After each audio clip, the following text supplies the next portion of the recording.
La figura y obra de Alfonso Letelier reviste gran importancia en la historia de la música en Chile, no solamente por su labor en el rol de la institucionalidad musical del país, sino también por su labor como compositor, que fue amplia, distendida y de gran perseverancia. Nacido el 4 de octubre de 1912 en Santiago de Chile, curiosamente, 5 años antes, con exactitud, del nacimiento de Violeta Parra, en San Carlos, en las cercanías de Chillán. Dos figuras que dialogaron permanentemente hasta la muerte de Violeta Parra en 1967. Alfonso Letelier se destacó como un importante compositor, profesor e ingeniero agrónomo, carrera que estudió y de la que se graduó en 1934 en la Pontificia Universidad Católica de Chile, que había sido pontificia 4 años antes solamente, el año 1930. Y eso ocasionó que administrara el Fundo de Aculeo, tierra que para él fue un verdadero oasis dentro de la vorágine del mundo moderno. Y falleció en Santiago de Chile el 28 de agosto de 1994, hace ya 31 años. Dentro de sus logros como profesor y como académico en la Universidad de Chile y en otras instituciones, se cuentan diversos logros iniciales y fundacionales en la institucionalidad musical del país. Por ejemplo, se cuenta la fundación de la Escuela Moderna de Música en 1940, labor que realizó con Elena Weiss, Juan Orrego Salas, René Amengual y Olga Solari. También destaca su dirección en la Revista Musical Chilena entre 1957 y 1962, revista que había sido fundada en el año 1945 al alero del Instituto de Extensión Musical y que hoy en día, 2025, se erige como una de las más importantes publicaciones musicológicas y musicales de Latinoamérica y del mundo.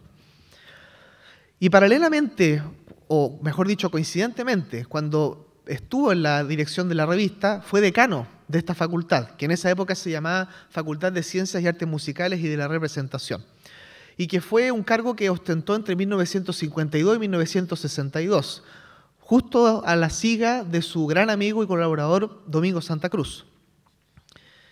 Coincidentemente con su dirección de la revista y con su decanato, tuvo la visita de ilustres personajes a Chile, solo por nombrar dos: Sergio Chilibidache, en 1953, cuando dirigió la Sinfónica en el Teatro Astor, a unas pocas cuadras de aquí, y cuando Stravinsky estuvo en Chile, en 1960. También dirigió la Sinfónica en el Teatro Astor, pero en realidad dirigió solo medio concierto porque lo siguió después su asistente Robert Kraft.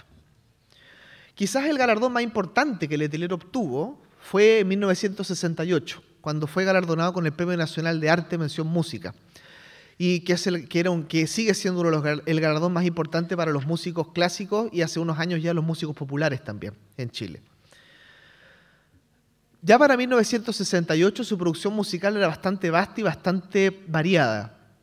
En su música, por ejemplo, encontramos resabios del colorismo orquestal y sinfónico de Maurice Ravel en obras como La vida del campo, de 1937. También encontramos influencias del contrapunto neoclásico de Hindemith en obras como las variaciones en fa, que pasaremos a desglosar a continuación, y también de la música tardorromántica alemana, la música de Alban Berg y de Schoenberg y de Wagner, por ejemplo. Y ya que menciona Schoenberg, también existe el dodecafonismo en Alfonso Letelier, que también lo desglosaremos aquí, en obras que ya comenzó a componer en los años 60. Las tres obras que desglosaremos ahora, que están dentro del programa, tienen notorias influencias de Hindemith, por un lado, en las variaciones en fa, como ya les señalaba, en el primer y tercer movimiento de la sonata para clarinete y piano, originalmente compuesta para viola, y también de la música tardorromántica en el segundo movimiento de esas sonatas, que la vamos a revisar. Y por supuesto que de la música medieval, de forma muy disimulada en las 4 piezas opus 33. En esta conferencia breve revisaremos qué es lo que hace Alfonso Letelier un compositor capaz de insertarse en el canon de la música occidental. Vamos a ver que su relación con los compositores europeos y americanos de esa época es clave.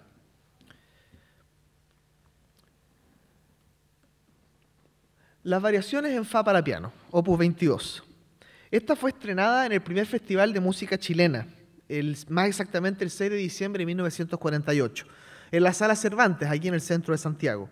y obtuvo el segundo premio, lo que eso no es desdeñable de mencionar, porque las obras se premiaban en esa época, por el público y se premiaban por el jurado también. Fue estrenada por el destacado pianista Óscar Gacitúa, quien además tiene la grabación más conocida quizás de esa obra, en un formato que no ha sido restaurado, pero de todas maneras permite disfrutar de la obra. En dicha velada, del 6 de diciembre del 48, también se tocaron importantes obras de importantes autores de esa época. El Cuarteto para cuerdas número 1, Alfonso Montesino. Las 3 piezas para violín y piano, Enrique Soro. Las canciones castellanas para soprano y conjunto instrumental de Juan Orrego Salas. Y el Cuarteto de cuerdas número 1 de Hans Helfrich, compositor alemán que en esa época residía en Chile.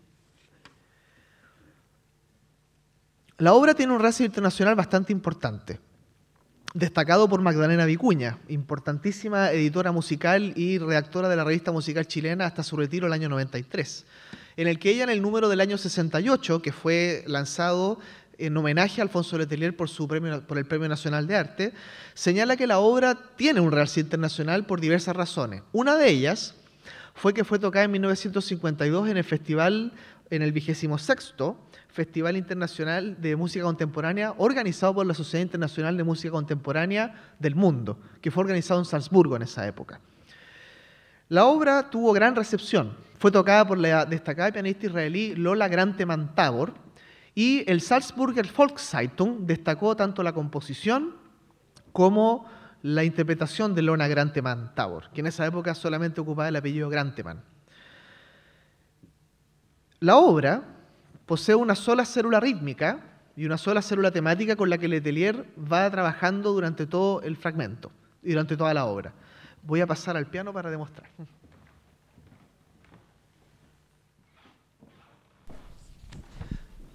Vemos en el primer momento que Alfonso Letelier solamente juega con este intervalo. La cuarta justa, es muy propia del Renacimiento y de la Edad Media. Y lo que hace aquí es el tema que lo construye con antecedentes, es un tema binario, es decir, tiene 2 frases grandes. Y la primera frase, los antecedentes son iguales en las 2 veces. En el consecuente, es decir, lo que viene después de esa frase, de ese inicio de frase, es lo interesante. Miren.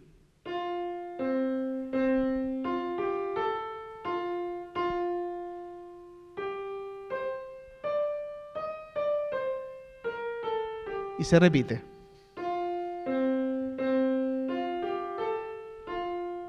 Y aquí viene el cambio.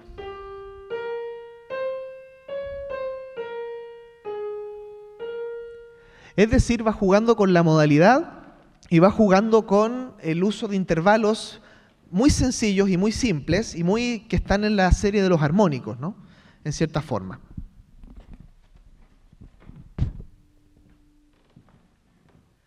Esta obra quizás es la más estudiada de Alfonso Letelier. La doctora María Esther Greve tiene un artículo que publicó en el año 68, a raíz del Premio Nacional de Alfonso Letelier, analizando esta obra de forma bastante detallada y con la literatura musicológica de vanguardia de la época. Y hay otro artículo de Domingo Santa Cruz, que es un análisis mucho más breve, porque está inserto en un estudio general de Letelier que fue publicado un año antes, el año 67. Todo esto está detallado en el artículo adosado al proyecto, que será publicado próximamente. El artículo.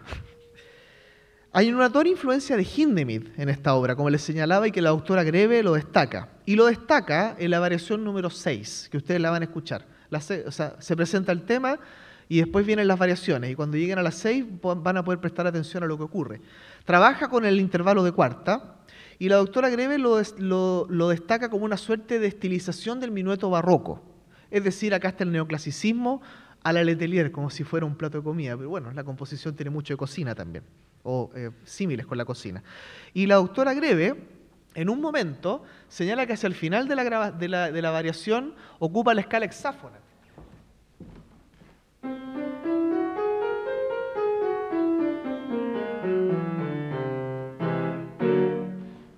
Que a tanto le gustaba a Debussy y a Schoenberg y a Berg y a otros más, incluso a Puccini, ¿no?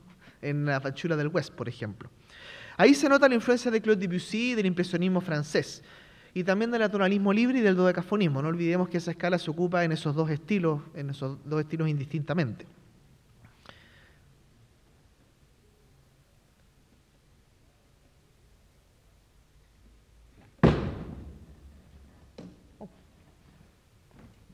Es una señal de que hay que tomar agua. La sonata para viola y piano. Bueno, en esta ocasión ustedes la escucharán en formato para clarinete y piano. Originalmente fue compuesta para viola y piano por Letelier el año 45. Fue estrenada por Zoltán Fischer, destacado violista húngaro asentado en Chile, y Elena Weiss, que era su cónyuge hasta la muerte de Zoltán Fischer en el año 70, que era pianista y clavecinista. Y la obra fue estrenada en el tercer Festival de Música Chilena, llevado a cabo el 24 de noviembre del año 54. Y al igual que las variaciones en Fa, obtuvo el segundo premio. La versión para clarinete y piano fue compuesta por Letelier en 1979, más de 20 años después. Y fue estrenada en el Museo de Arte Contemporáneo de Santiago de Chile, no muy lejos de aquí, por Valent George en el clarinete y la profesora Elma Miranda en el piano. El profesor Luis Merino, que nos mandó un afectuoso saludo para este concierto, en el catálogo que preparó Letelier en 1981, señala que la obra tiene una génesis anterior a 1949, que fue cuando compuso la sonata entera. Y es que el segundo movimiento, que lo desglosaré brevemente aquí, fue compuesto por Letelier en 1945 y fue estrenada el 29 de octubre de ese año por Zoltán Fischer en la viola y por Hugo Fernández en el piano. Y esto fue llevado a cabo en el 16º concierto de abono organizado por la sección de música de cámara del Instituto de Extensión Musical de la Universidad de Chile. Y el segundo movimiento, que ustedes lo van a escuchar, que es de un patetismo y de un lirismo muy similar a cómo lo hubiera hecho Wagner o como lo hubiera hecho Berg, claro que a la Letelier, repito. Tanto es así que el musicólogo español Vicente Salas-Viu, asentado en Chile desde 1939, producto de la Guerra Civil Española, definió el movimiento con, abro comillas, con un hondo contenido y, abro comillas, con un límpido patetismo sin rebuscamiento.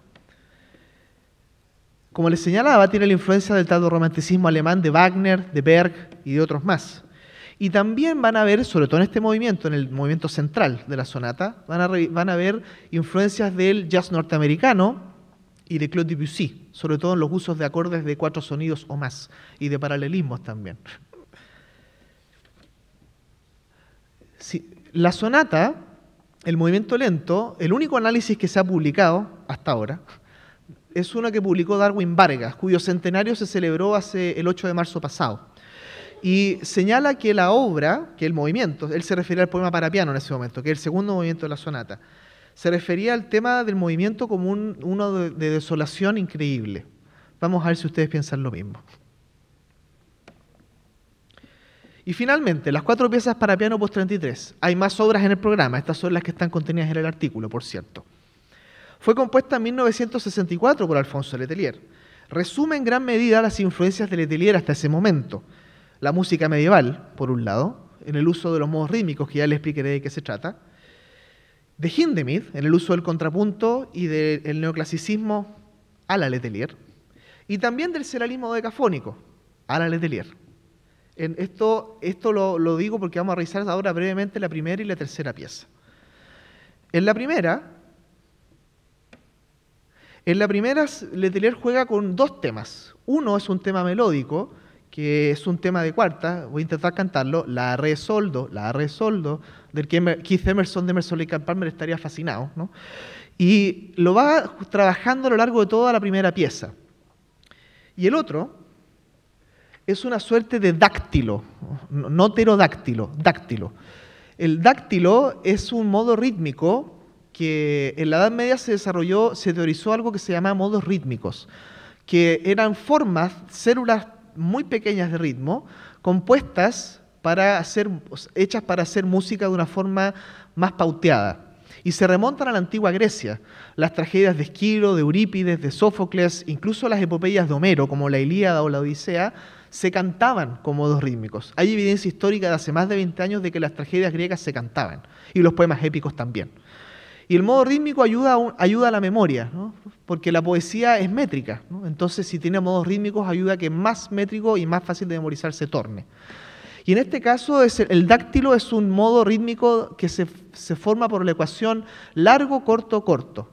Pam, pam, pam, pam, tam, tam, tam, tam, tam, tan. O puede ser más rápido. Tan, taca, tan, taca, tan, taca, tan. O más largo. Tan, tan, tan, tan, pam. Como el movimiento lento de la séptima de Beethoven, por ejemplo. Y eso vincula a Alfonso Letelier con la música medieval. No quizás con la sonoridad de la música medieval en términos tonales, pero sí con la sonoridad rítmica de la Edad Media. Porque van a ver ustedes que en la primera pieza ese motivo es tratado de forma de forma invariable. Porque ahí lo interesante es cómo va trabajando con ese modo rítmico y cómo juega con la armonía, que ya para esa época tiene bastantes trasvasijaciones con otras influencias. Los modos rítmicos, como les señalaba, se remontan a la antigua Grecia. Y importantes teóricos como Johannes de Garlandia o Franco de Colonia los estudiaron en el siglo XIII y XIV. Y esto vincula nuevamente a Alfonso Letelier con la música europea del siglo de la Edad Media, digamos, y eso también lo vincula con la tradición musical escrita global de esa época, es decir, con todo lo que se llevaba a cabo en Europa. ¿Y por qué hablo de Europa? Porque la música de tradición escrita es de Europa, no es de otra parte. Acá en Chile es una especie de híbrido que se creó. Lo que en todo caso no le quita identidad ni mérito al asunto. Ahora, en el caso de la tercera pieza, que Letelier lo bautiza como interludio, adagio molto, es decir, muy lento en italiano, y le agrega con gran libertad. Es muy ambiguo, puede ser libertad con las notas, puede ser libertad con el tempo, es bien interesante eso. ¿Y esto qué significa? Significa que a simple audición parecerá sonar a tonalismo libre. Es decir, tocar las notas indistintamente de la escala cromática y sin una mayor sistematización. Sin embargo, en el estudio que realizamos en el artículo, nos percatamos de que en realidad es una obra dodecafónica. Porque, ¿qué significa dodecafonismo? Para entenderlo en simples palabras. Los 12 sonidos de la escala cromática, voy a pasar al piano. Los 12 sonidos de la escala cromática se sistematizan de tal forma en una serie. Y esa serie, ¿qué implica? Que una vez que empieza la primera nota de esta serie, no puede repetirse ninguna nota de la serie hasta que termine la serie. La serie que descubrimos es esta.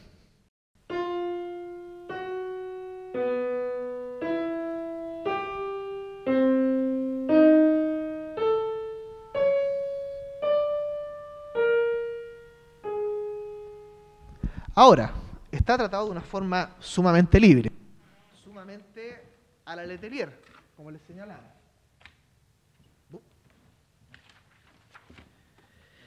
Ahora, ¿por qué señalo esto? Porque incluso Arnold Schoenberg, el que insertó el serialismo dodecafónico en la década del 20, en Viena, ni siquiera él es rígido con las series.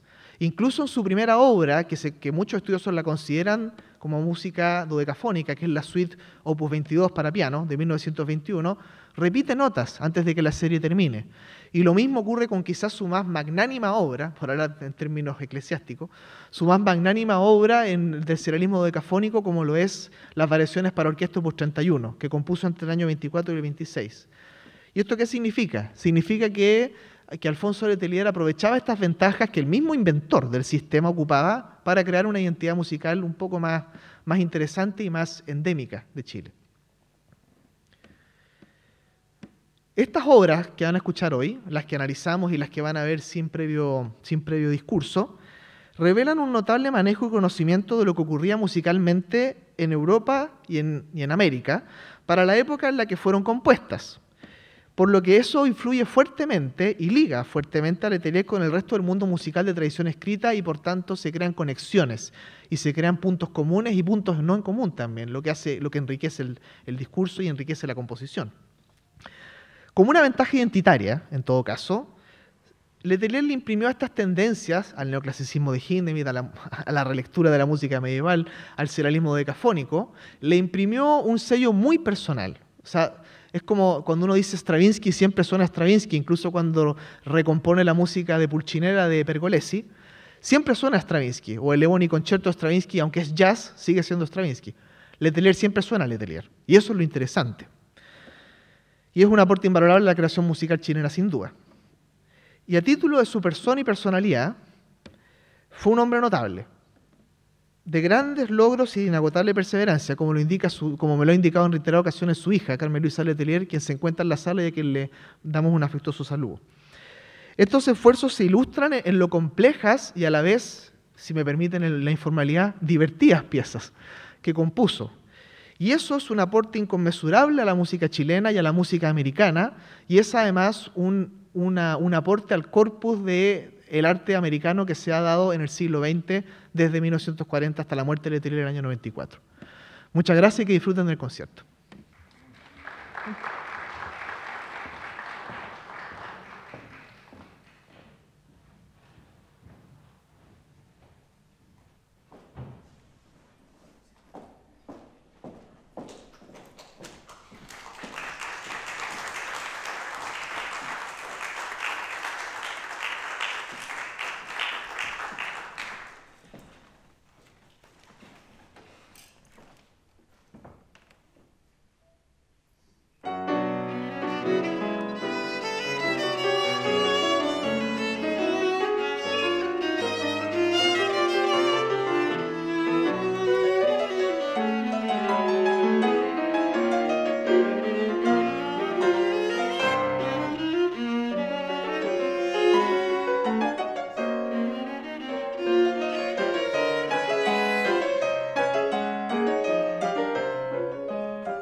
Y ahora voy a interpretar las 4 piezas para piano.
Estas obras se encuentran en el pequeño libro para piano y son 7 piezas escritas especialmente para piano. En el año 1997 fueron publicadas. Entonces voy a interpretar a Quien pasó, Tiempos idos, a Violeta Parra y a Julio Perceval. Muchas gracias.